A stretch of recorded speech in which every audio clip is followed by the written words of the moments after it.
बिस्मिल्लाहिर्रहमानिर्रहीम। अस्सलामुअलैकुम नाज़रीन, उम्मीद है कि आप सब खैरियत से होंगे। विज़डम कॉर्नर की एक नई वीडियो के साथ और एक डिफरेंट वीडियो के साथ एक बार फिर आपके साथ हाज़िर हूँ मुदस्सिर मकबूल। आप बतौर एंकर तो आप मुझको सुनते रहते हैं, लेकिन आज जो हमारा पहलू है वो एक पॉलिटिकल व्यू से या किसी भी माशरती पहलू से हट के बल्कि खालिस्तन एक एजुकेशनल पर्पज़ के लिए वीडियो बना रहे हैं। और हमारा स्पेसिफ़िकली एजुकेशन में भी हमारा जो आज का टॉपिक है वो रिसर्च और रिसर्च मेथडोलॉजी है। चूँकि मैं भी एमफ़िल मेरा कंप्लीट होने वाला है, मैंने बीएस में भी रिसर्च किया, एमफ़िल में भी रिसर्च की। तो इसमें बहुत सारे कुछ ऐसे प्रॉब्लम्स आते हैं जो एक तो स्टूडेंट्स को पहले उसका उनके बारे में इल्म नहीं होता। फिर सुपरवाइज़र्स की अच्छी गाइडलाइंस या सुपरवाइज़र्स की अनअवेलेबिलिटी की वजह से वो प्रॉब्लम्स अकेले स्टूडेंट्स को उसको फेस करने पड़ते हैं। और बाज़ औक़ात सुपरवाइज़र की सुपरविज़न के गैर मौजूदगी में वो कुछ ऐसे ब्लंडर्स भी कर जाते हैं जो कि बाद में जाके पता चलते हैं कि ये भी हमने किया है। तो आज हमारे साथ एक ऐसे मुहक्किक मौजूद हैं जिनका 16 साल का तजर्बा है, एक बेहतरीन साइंसदान हैं। उनके 30 प्लस XWY कैटेगरी में उनके जो हैं वो आर्टिकल छप चुके हैं। एजुकेशनिस्ट हैं।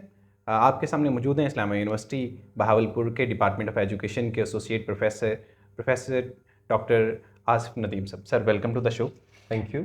सर, पहले तो एक आपके क्वेश्चंस के गाहे बगाहे आएँगे, जैसे सीक्वेंस से चलेंगे, चैप्टर वाइज़ हम चलेंगे। सबसे पहले तो सर एक जनरल डिफरेंस बता दीजिए कि आम रिसर्च में जो हम कर रहे होते हैं गूगल पे बैठ के और एक साइंटिफिक रिसर्च में फ़र्क क्या है? बड़ा अच्छा सवाल आपने किया और आपके सवाल में ही इसका जवाब मौजूद है। गूगल पे हम रिसर्च नहीं करते, वहाँ हम सर्च करते हैं। सर्च करते हैं। जबकि जब आप अपना तहकीकी मकाला लिख रहे हैं या आप कोई रिसर्च आर्टिकल लिख रहे हैं किसी रिसर्च जर्नल के लिए, तो वो आप रिसर्च करते हैं। सर्च तो मुख्तलिफ सर्च इंजन्स गूगल के अलावा भी मौजूद हैं। सर्च है तलाश का नाम, जबकि जो रिसर्च है वो तलाश हक़ के लिए है कि आपने हुँ, किसी चीज़ की सच्चाई, किसी चीज़ की हकीकत को पहचानना या जानना है। तो ये बड़ा ब्लीक सा फ़र्क है। आपको वहाँ जो मटेरियल मिल रहा है गूगल पे, जब तक कि वो ऑथेंटिकेटेड ना हो, उसकी रिलायबिलिटी आप चेक ना करें, उस पे क़तई यकीन ना करें। ये मेरा तमाम ठीक है। नौजवानों के लिए और ख़ास तौर पे जो नाज़रीन इस वक्त हमारे साथ मौजूद हैं, मैं यही दरख्वास्त करूँगा कि गूगल का जो पूरा प्लेटफॉर्म है, हमारा रिसर्चर बहुत ज़्यादा उसे यूज़ करता है, लेकिन जब तक उसकी मुकम्मल तहकीक ना कर ली जाए, वहाँ लिखी हुई किसी बात के हवाले से आप उसका एतमादियत जो है, उस ज़ाविये को ज़रा कम देखें। अब जब आप रिसर्च कर रहे होते हैं, तो उसमें 2 चीज़ें देखते हैं। क्या आप प्राइमरी सोर्सेज़ देख रहे हैं या आप सेकेंडरी सोर्सेज़ देख रहे हैं? प्राइमरी सोर्सेज़ बड़ा सादा से मैं उसको बयान करूँ कि एक चीज़ आपने देखी कि बर्फ़ ठंडी है, आपने महसूस किया, तो ये आपकी प्राइमरी सोर्स है जो आपके अपने तजर्बा से आपको मालूम हुई। लेकिन एक बात मैंने आपको बताई कि बर्फ़ ठंडी ठंडी होती है। है, तो ये सेकेंडरी सोर्स हो गई। तो रिसर्च को बड़े सादा लफ्ज़ों में बयान किया जा सकता है और मैं समझता हूँ रिसर्च करना एक एन्जॉयमेंट की तरह है, एक फ़न है, जिसमें आपको बड़ा मज़ा आता है तहकीक करके या मुहक्किक बन के। अगर आप सही मानों में कट कॉपी पेस्ट वाली रिसर्च नहीं करते और उसको अपने ज़ाती तजर्बे, ज़ाती परख में उसे जब महसूस करते हैं, तो फिर बहुत सी चीज़ों की माहियत, उनकी जो इंटेंसिटी है, आप उससे बाखबर होते हैं और वो फिर आपके तजर्बे का हिस्सा बनती चली जाती है। सर, आपके कहने का मुख्तसरन अगर मैं बयान करना चाहूँ तो मुझे अगर मैं गलत हूँ तो सही कर दीजिएगा। अगर आप सर्च कर रहे हैं उस चीज़ को बार-बार सर्च करना, रीसर्च करना जब तक आप उसकी हक़ानियत, ऑथेंटिसिटी की तरफ नहीं जी, चले जाते, वो बिल्कुल, रिसर्च है। वो रिसर्च है। एग्ज़ैक्टली। सर, अब हम नाज़रीन, आप भी अगर हमारी वीडियोज़ देख रहे हैं तो आपसे भी एक गुज़ारिश है, बल्कि आपके लिए चांस भी है कि आपको भी अगर कोई रिसर्च में प्रॉब्लम आ रहा है और जैसे हम चैप्टर वाइज़ आगे मूव करेंगे, आप भी अपने क्वेश्चन कमेंट बॉक्स में हमें, कमेंट सेक्शन में हमें भेज सकते हैं। हम आपके क्वेश्चंस के बारे में भी जो डॉक्टर साहब से गुफ्तगू करेंगे, उनकी राय लेने की कोशिश करेंगे, उनके सॉल्यूशंस आपको प्रोवाइड करेंगे। सर, हम इंशाअल्लाह। शुरू करते हैं टाइटल से। जी। टाइटल सेलेक्ट करने के लिए या कोई भी रिसर्च टॉपिक सेलेक्ट करने के लिए बुनियादी असूल क्या है? कौन सी चीज़ें ऐसी हैं जिन्हें देखते हुए आप अपना टॉपिक फाइनलाइज़ करते हैं या कहते हैं कि हमने यहाँ पे रिसर्च करनी है, इस डोमेन में जाके रिसर्च करनी है? तो सर ये सबसे अहम नुक्ता है। आप किसी भी फील्ड से ताल्लुक़ रखते हैं, जो आपका टॉपिक है वो बुनियादी तौर पे आप अपने एरिया ऑफ इंटरेस्ट के मुताबिक उसे चूज़ करें। अगर आप उस सिलेक्शन ऑफ टॉपिक में कहीं कॉम्प्रोमाइज़्ड हो रहे हैं, तो यकीन करें आप रिसर्च बेहतर नहीं कर सकेंगे। आप पाकिस्तान के हवाले से अगर हम बात करें, तो यहाँ पे चीज़ों को अभी उस तरह से एक्सप्लोर नहीं किया जा रहा। तो हमारे पास सैकड़ों टॉपिक मौजूद हैं, जो हमारे एरिया ऑफ इंटरेस्ट को डेवलप कर सकते हैं। अब आप शायद ये सोच रहे हों कि ये मुश्किल बात है एरिया ऑफ इंटरेस्ट।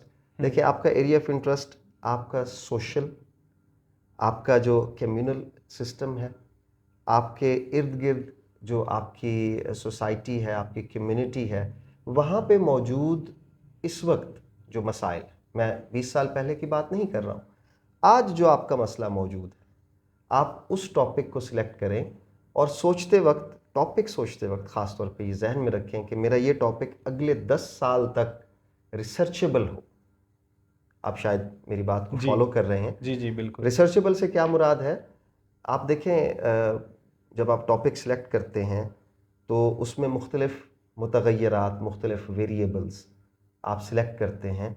वो सिलेक्ट आप कैसे करते हैं कि आप कॉज़ एंड इफ़ेक्ट का रूल लगाते हैं कि आपके किस एग्ज़ैक्टली। वेरिएबल से, आपके किस तग़य्युर से सोशल जो आपकी, या अगर आप साइंस के स्टूडेंट हैं तो उसके किस धात से या उसके किस कीमियावी अमल से वो रिज़ल्ट्स आप हासिल कर सकते हैं जो इससे पहले लोगों को मालूम ना हो। अगर आप सोशल साइंसेज़ की रिसर्च कर रहे हैं, आप लिटरेचर की रिसर्च कर रहे हैं, आप लिंग्विस्टिक्स की रिसर्च कर रहे हैं, तो इस वक्त आप उठा के देख लें, अगर आप एजुकेशन सेक्टर में ही देख लें, तो इस वक्त मामूली सी बात है जो हम आम तौर पे भी कहते हैं, आपने भी इसको एक्सपीरियंस किया होगा कि आखिर क्या वजह है, वो क्या वजूहात हैं, वो क्या रीज़न्स हैं जिसकी बुनियाद पर हमारे बहुत से तलबा, 90% तलबा अंग्रेज़ी ज़ुबान में नाकाम हो जाते हैं। अब इस टॉपिक को आप ज़रा खोलेंगे जी। तो उसमें बहुत सी वजूहात नज़र आएंगी, बहुत से फैक्टर्स शामिल बहुत से होंगे। फैक्टर्स शामिल हो जाएंगे। जब आप उन फैक्टर्स का मवाजना करने बैठेंगे, डेफिनेटली एक डिलिमिटेशन भी है, लिमिटेशन भी है। आप उन तमाम फैक्टर्स पे काम नहीं कर सकते। आप उनमें से देखेंगे कि कौन सा फैक्टर ऐसा है जो इस वक्त तालिब इल्म को बहुत ज़्यादा, या कम्युनिटी को या सोसाइटी को बहुत ज़्यादा वो फेस करना पड़ रहा है। मिसाल के तौर पे हमारे पास अच्छे टीचर नहीं हैं लिंग्विस्टिक्स पढ़ाने वाले, तो आप अपना फैक्टर निकाल लें और उसका इम्पैक्ट देखें कि अगर टीचर वेल ट्रेंड नहीं है, उसकी कॉम्पिटेंसी नहीं है, तो उसका इम्पैक्ट फेलियर पे ज़्यादा पड़ेगा। तो आप इस टॉपिक को एक्सपेंड करके विद वेरिएबल्स और थोड़ी सी उसकी नोक पलक, उसकी फ्रेजिंग और रीफ्रेजिंग करके उसे इस तरह से बना लें कि जब आपको रिसर्च करना पड़े, जब आपको तहकीक करना पड़े, तो उसके हर एक फैक्टर की जुज़ियात पर आप काम कर सकते हैं। तो एग्ज़ैक्टली। बेसिकली आम तौर पे हम इसे कहते हैं कि आप अपना सिंथेसिस करें। पहले आप अपनी ज़ात का सिंथेसिस करें, अपनी सराउंडिंग्स का सिंथेसिस करें कि वहाँ पे नीड क्या है। जब आप उस नीड को आइडेंटिफाई कर लेते हैं अपने एरिया ऑफ इंटरेस्ट को बनाते हुए, तो आपका जो टॉपिक है वो खुद ब खुद आपके सामने खड़ा हो जाएगा। आप उसका एनालिसिस करेंगे और रिकमेंडेशंस देंगे कि इस जो मसला है इसको किस तरह से हल किया जाएगा। अब देखें कितना आसान, कितना सहल लग रहा है जी, बिल्कुल। कि आपका एरिया आपके इंटरेस्ट के साथ कोइंसाइड कर रहा है, उसको मिलाप हो रहा है। जब आपका एरिया ऑफ इंटरेस्ट और आपके रिसर्च के जो फैक्टर्स हैं वो एक जैसे हो जाएंगे, तो आपके जहन में खुद ब खुद ही मुख्तलिफ सवालात पैदा होते जाएंगे और उन सवालात का जवाब आप ढूंढते जाएंगे। आपकी रिसर्च तकमील की जानिब चलती जाएगी। इसीलिए जब भी आप टॉपिक डिसाइड कर रहे हों तो ख़ुद से पूछें, why I am doing this, ये रिसर्च, ये टॉपिक मैं क्यों चुन रहा हूँ, what will be the benefit to the benefit of the community, how this topic will be implemented. ये 3 सवाल आप अपने आप से पूछेंगे तो आपकी रिसर्च एक्सपैंड हो जाएगी, खुल जाएगी। स्पेसिफिक टू जनरल की तरफ चलती जाएगी, उसमें मजीद टॉपिक्स पे निकल सकते हैं, जैसे आप इसी टॉपिक के जनरल से स्पेसिफिक की तरफ सफ़र करें, आप जनरलाइज करें, एक्सपेंशन करें, और फिर उसको, ये पिरामिड हम कहते हैं ना कि आप इसको यहाँ पे लाके तमाम नुक्तों को मिला दें। अब जब आप आगे बात करेंगे तो डेफिनेटली आपका ये होगा कि ऑब्जेक्टिव्स कैसे बनाएं। Yes sir. देखें, जब आप जनरल आपने एक्सपैंड कर दिया और मैंने आपसे कहा कि आप हर एक जुजियात पे तो काम नहीं कर सकते, क्योंकि टाइम बार्ड होगी आपकी, आपको साल में करना है, 2 साल में करना है, 3 साल में काम करना है, वरना तो फिर आप सारी उम्र उस तहकीक की जो घुमन घेरी है, उसका जो एक चक्कर है उसमें पिसते रहेंगे। लिहाजा वो कन्फाइनमेंट्स, वो लिमिटेशंस, वो डिलिमिटेशंस जो हैं, वो आप अपने जो टॉपिक है उसमें ज़रूर तहरीर करें, ताकि आपका दिमाग अपने स्पेसिफिक पॉइंट की तरफ, अपने मकसदियत की तरफ मौजूद रहे। इन्हीं ऑब्जेक्टिव्स की अलाइनमेंट जब आप रिसर्च क्वेश्चन के साथ करते हैं तो आपका जो जहन है वो एक अदगाम में, एक जम होने की सूरत में आ जाएगा। बेसिकली ऑब्जेक्टिव में आप एक सवाल रेज करते हैं जी, और रिसर्च क्वेश्चन में आप उसका जवाब ढूंढते हैं। और जब आप अपना टूल तैयार करने जाते हैं तो आप इन दोनों को मद्देनज़र रखते हैं कि मेरा रिसर्च क्वेश्चन 1 ये था और मेरा ऑब्जेक्टिव उससे मैच है, मैं उसका जवाब दे रहा हूँ, तो मेरे जो फैक्टर्स हैं उसमें 1 सवाल भी हो सकता है, 5 सवाल भी हो सकते हैं। कोशिश करें कि मैंने अक्सर देखा है जो हमारे नोविस रिसर्चर्स हैं जो अभी आगाज़ कर रही हैं तहकीक का, वो 80-80, 90-90 सवाल एक फैक्टर पे बना के लाते हैं और रेपिटेडली उन चीज़ों को लिखते हैं। तो मेरा ऐसे मुहक्किकीन से रिक्वेस्ट होगी कि कन्फाइनमेंट्स में आएँ। आपके 80-90 एक फैक्टर के सवालों का जवाब देने कौन बैठेगा, और अगर वो नहीं देगा, आप अपने जो आपकी सैंपल है जिसके पास आप जाके उस टूल को वैलिडेट करेंगे, अगर वो जवाब नहीं दे पाएगा या वो ज़्यादा इसको बर्डन फील करेगा, तो उसमें एक चीज़ हमें रिसर्च एथिक्स से ये पता चलती है कि उसकी भी तो टाइम लिमिटेशन है। अगर उसे 1 घंटा लग जाए उस आपकी क्वेरी को हल करते हुए या आपके जो सेमी स्ट्रक्चर्ड टूल है उस पे काम करते हुए, तो वाज़ेह बात है वो जवाब सही नहीं देगा। वो अपनी मर्ज़ी से टिक करता जाएगा, सवाल पढ़ेगा नहीं, अंडरस्टैंडिंग डेवलप नहीं करेगा। तो पाकिस्तान में ये थोड़ा सा एक अलमिया है, हमारे रिसर्चर्स का ये डिलेमा है कि वो बहुत ज़्यादा इंफॉर्मेशन गैदर करने के लिए लंबा क्वेश्चन आयर डेवलप करते हैं, जो कि हमारे लिए ना सिर्फ सुपरवाइज़र के लिए बल्कि जो आपका सैंपल है उसके लिए भी मसाइल का सामना पैदा करता है। तो कोशिश कीजिए कि पहले अपनी कन्फाइनमेंट्स को, अपनी मुहद्ददात को पहले ही मद्देनज़र रख लीजिए, ताकि बाद में उसमें ना तो कहीं कटौती हो और आप भी, आपका जहन भी मुतमईन हो कि हाँ, मैंने रिसर्च का एक स्पेसिफिक पर्पस जो है वो हासिल कर लिया। Exactly sir. जैसे आपने फरमाया कि जब आप एक टॉपिक सेलेक्ट करते हैं, सम टाइम एक ऐसा टॉपिक भी हम चूज़ कर लेते हैं, जैसे आपने कहा कि लिंग्विस्टिक के जो स्टूडेंट हैं उन्हें हम अच्छी तरह से लिंग्विस्टिक नहीं पढ़ाई जा रही, इसलिए स्टूडेंट्स को इंग्लिश नहीं आती।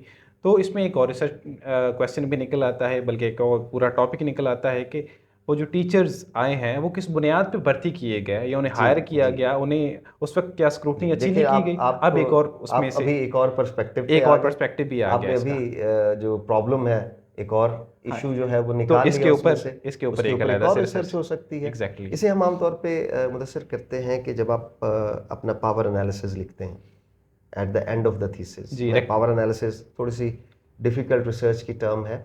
पावर एनालिसिस हम इस बात को कहते हैं कि आपके रिसर्च तकमील होने के बाद जो आने वाला मुहक्किक है, जो आपके बाद उसको तहकीक करेगा, 2 साल बाद करे, 3 साल बाद करे, तो आप उस पावर एनालिसिस में ये देते हैं कि अब इस काम की फर्दर जो एंगुलरिटीज़ हैं, डेफिनेटली रिसर्च गैप क्या होगा आप इसमें माशाल्लाह नेक्स्ट। बहुत अच्छा जहन रखते हैं। रिसर्च, यही रिसर्च माइंड होता है। यस, वो आप फिर उसमें ज़रूर रिकमेंड करें कि जो फर्दर रिसर्च है वो इस टॉपिक पर, इस मौजू पर, इन जो टॉपिक्स के तहत की जा सकती। इन अदर वर्ड्स कि आप अपनी रिकमेंडेशंस में जो आप डिस्कशन में उसके बाद रिकमेंडेशन देते हैं, उसमें आप नेक्स्ट जो रिसर्चर्स होते हैं उनके लिए रिसर्च गैप रख देते हैं कि ये गैप मौजूद है, आप इस पर रिसर्च कर सकते हैं। बिल्कुल सर यही। फॉरवर्ड करते हैं हम इसको, मूव करते हैं चैप्टर नंबर 1 के ऊपर, और वो इंट्रोडक्शन का है।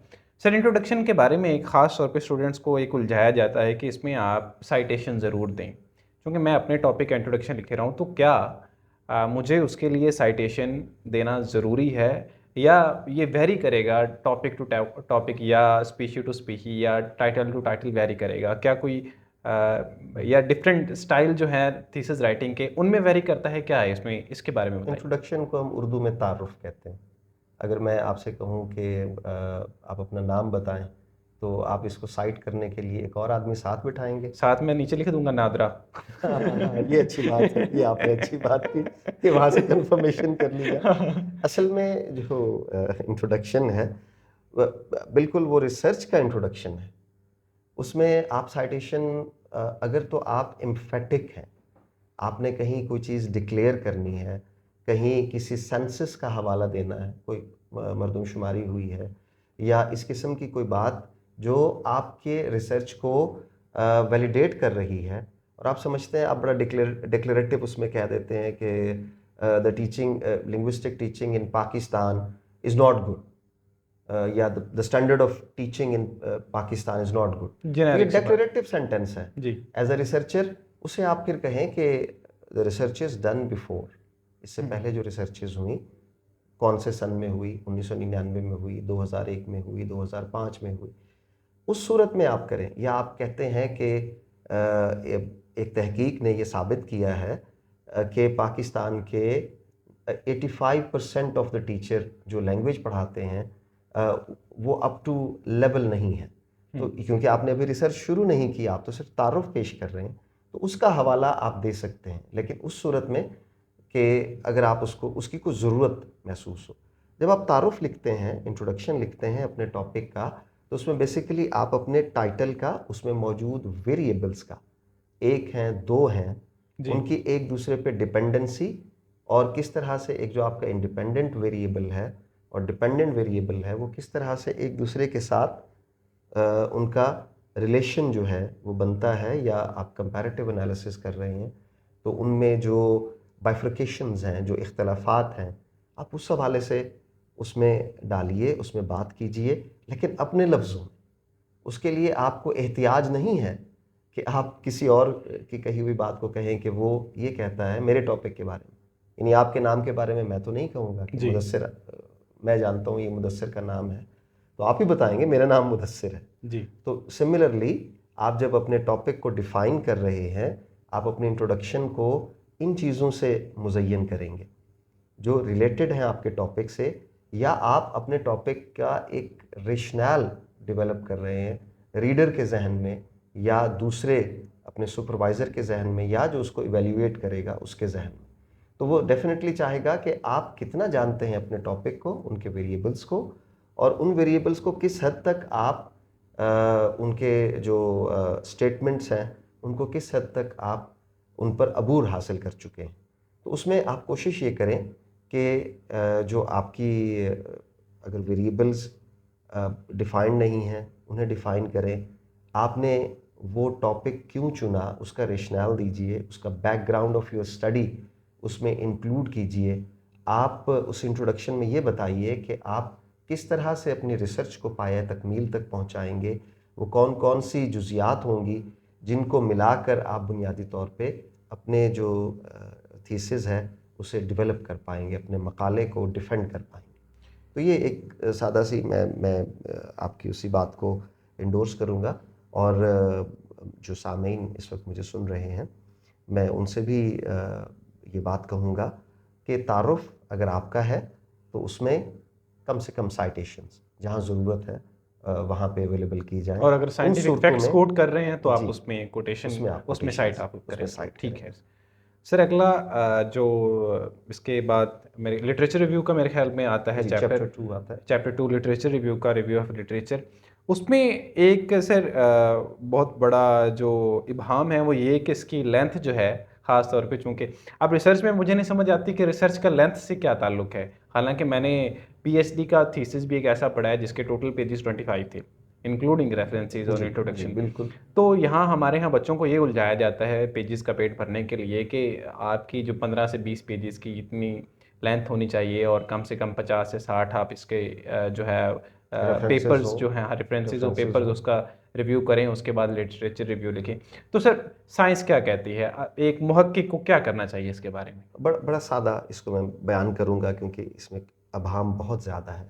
आमतौर पे जब हम कहते हैं कि रिव्यू ऑफ रिलेटेड लिटरेचर या लिटरेचर रिव्यू, रिलेटेड का मतलब होता है जो आपके टॉपिक, आपके वेरिएबल से मैच करते मुताल्लिका, हैं, मुतल्लिका। मैच करते हो।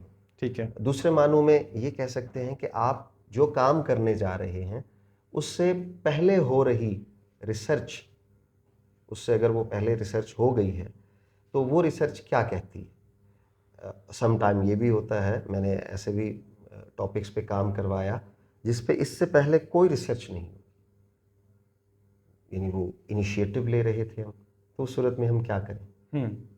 बड़ा सादा उसका जवाब है कि आपका जो लिटरेचर रिव्यू का पोर्शन है वो बेसिकली आपके ज़ौक़ और आपके उस रिसर्च टॉपिक के बारे में जो आपका व्यू है, आपका विजन है, उसे आप तहरीर करेंगे। मेरे ख्याल में आपके जहन में एक सवाल ये पैदा हो रहा होगा कि अच्छा अगर मैंने ही लिखना है तो फिर रिव्यू तो ऑफ लिटरेचर रिव्यू तो ऑफ ना हो, लिटरेचर तो ना हुआ। ना हो।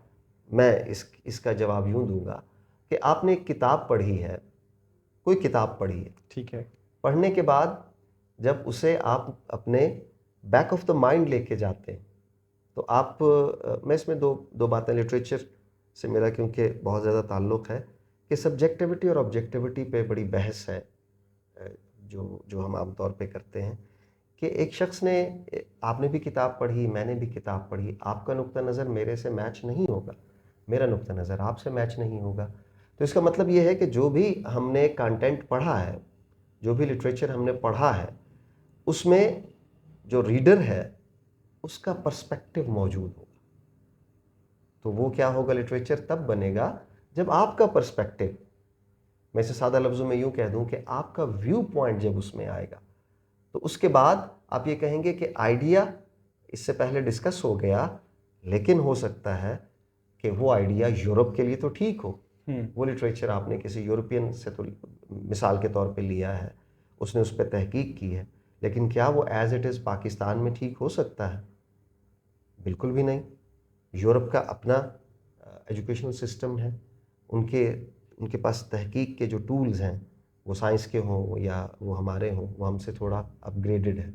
पाकिस्तान में उसके रिज़ल्ट्स को हम एज़ इट इज़ नहीं कह सकते कि वो ठीक है। इस चीज़ को हम कहते हैं कि ये गैप एनालिसिस हम निकालेंगे कि यूरोप में और पाकिस्तान में की जाने वाली तहकीकों में क्या गैप है, उसको हम हिस्सा बनाएंगे।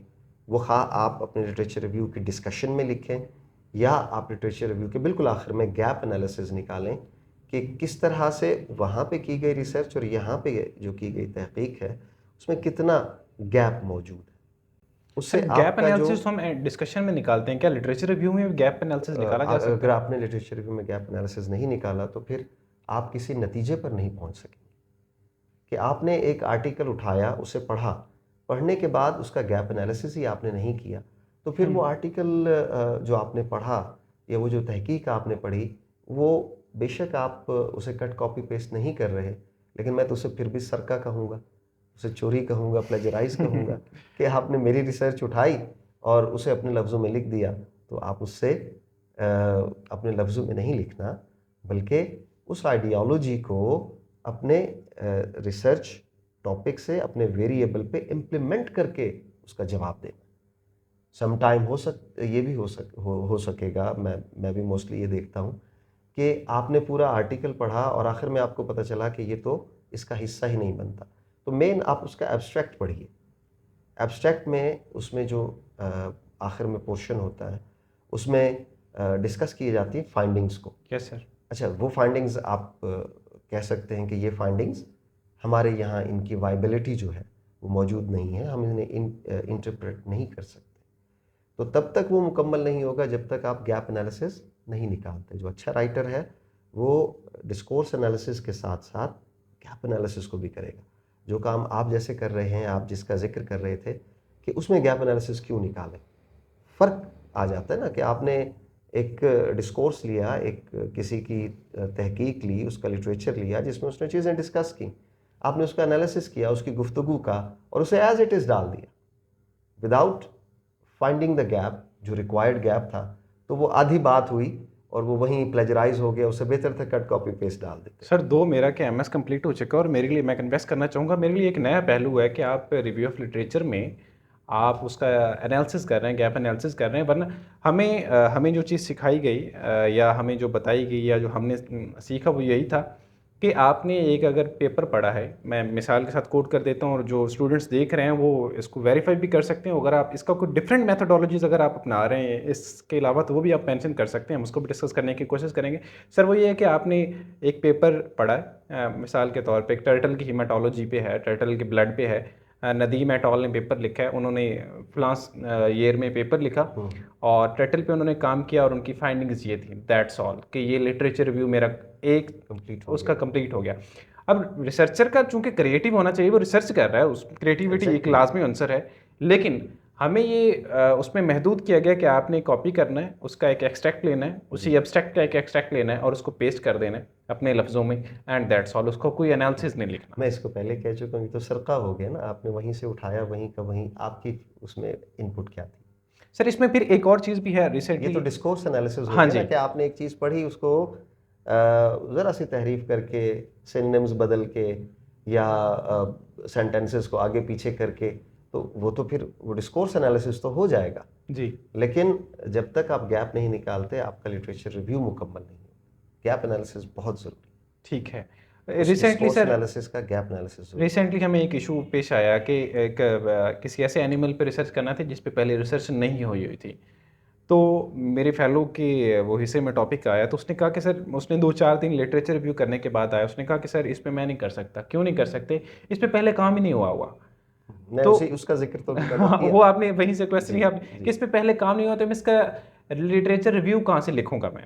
अच्छा, अभी आपने जब आप इंट्रो देने के बाद आपने मुझसे गुफ्तगू की, मैं बड़ी इसको सादा मिसाल से वाज़ेह करता हूँ। तो आपने एक बड़ा खूबसूरत कहा कि आपके कहने का मकसद ये है, आपने उसको एलैबोरेट किया फिर मेरी बात को। जी। तो अब बेसिकली आपने उसे अपने पर्सपेक्टिव में, उसे अपनी बोन्स में उतार के, इसकी मिसाल मैं यूँ दूँ कि आप, हम इसे कहते हैं कि इधर से बात आई, इधर से आपके ब्रेन में इधर आ गई, अब यहाँ से निकल के फिर दोबारा ओरिजिनलिटी में आई। ठीक है। तो आपने मेरी ही कही हुई बात को अपने अंदाज में डिफरेंटली, लेकिन आपने कंक्लूजन के साथ, मैंने अगर 3 मिनट की बात की, आपने 3 सेकंड में उसका लब्बे लुबाब बता दिया। जी। तो बेसिकली आपने ऑडियंस जो सुन रही है उनके लिए भी आसानी कर दी कि समराइज करते हैं आप उसको। तो ये बेसिकली फॉर्मेट होना चाहिए कि आपने जैसे हेमाटोलॉजी का जिक्र किया, आपने उसकी पूरे आर्टिकल को पढ़ने के बाद एक जुजियात निकाली कि Nadeem at all says this, that is your saying. जी। आपने उसको नरेट किया और फिर क्योंकि आइडिया उसका था, और आपने बताया कि मैं इसको कैसे परसीव करता हूँ। Yes, I perceive it like that, और I don't perceive it like that. The turtles found in Pakistan or in Bahawalpur specifically, they don't have the same hematology issues or problems which the European turtles, because they are living in different yes. Habitat में environment. रह रहे होते हैं, different habitat होते हैं। So you can answer that कि अगर वो ठंडे इलाके के जो टर्टल है उनकी हेमाटोलॉजी में और गर्म इलाके के कोई डिफरेंस होगा, इसका जवाब आप देंगे। मैं उससे वाकफियत ठीक नहीं है। करता क्योंकि आप रिसर्च किए बैठे। ठीक है। यानी कि रेलेवेंसी आप कहीं जिसे ढूंढ के आप उसका, और बहुत ज़्यादा ज़रूरी नहीं है कि आप उसको 100 आर्टिकल्स पे लेके जाएं, जितना आपको रेलेवेंट मटेरियल मिल सकता है उसका आप Exactly, लिटरेचर रिव्यू exactly. कर सकते हैं। नाजरीन, ये था आज की हमारी गुफ्तगू का एक हिस्सा। आप हमारे साथ बंधे रहिए, इंशाल्लाह हम इसका दूसरा हिस्सा भी जल्दी आपकी भरपूर फरमाइश पे बनाएंगे और आपके फीडबैक का हमें इंतज़ार रहेगा। अगले प्रोग्राम तक के लिए इजाज़त दीजिए। अल्लाह हाफिज़। अल्लाह हाफिज़।